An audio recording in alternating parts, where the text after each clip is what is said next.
A stone inscription is considered to be an authentic source of history. Stone म्हणजे दगडावर कोरलेलं हे authentic मानलं जातं का? Because and inscription is consider to be very important and reliable source. हे अतिशय महत्त्वाचं आणि रिलायबल म्हणजे विश्वसनीय, त्याच्यावर विश्वास असतो लोकांचा जास्त.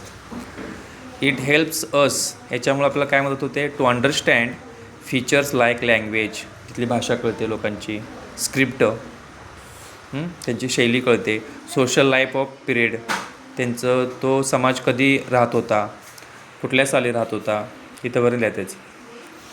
थांब रे 2 मिनिट, एकदा सगळं वाचू नये 2-3 वेळा, त्यांचं रेकॉर्डिंग करायला.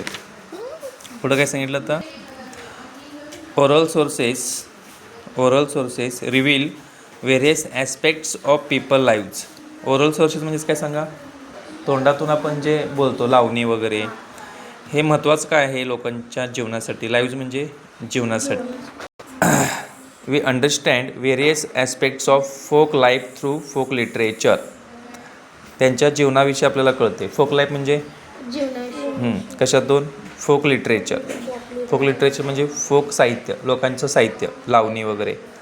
आणि ते ट्रॅडिशनली, परंपरेनुसार एका पिढीकडून काय होते दुसऱ्या पिढीकडे, passed on from generation to generation. Some examples वरचे घ्यायचे. हे लिजेंड्स, प्रोवर्ब्स, पोवाडाज, आपल्याला महत्त्वाचे ते घ्या. पोवाडाज, अभंगज, श्लोक्स आणि काय गाथा, हे 4 लिहून घ्या. त्यामध्ये रिटर्न सोर्सेसची आपल्याला माहिती काय लिहायची आहे?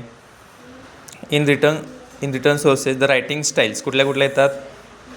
स्क्रिप्ट्स लाईक देवनागरी लिपी आहे, आपण लिहितो ते. अरेबिक भाषा आहे, पर्सियन, मोडी लिपी आहे, याची माहिती कळते. अँड डिफरंट लँग्वेजेस, कुठल्या लँग्वेज कळतात?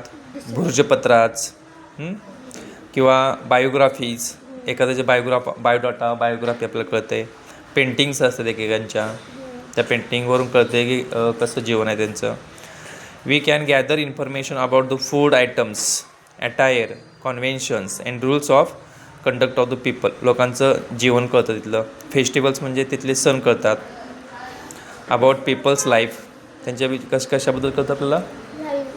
म्हणजे अशी थोडी आपल्याला माहिती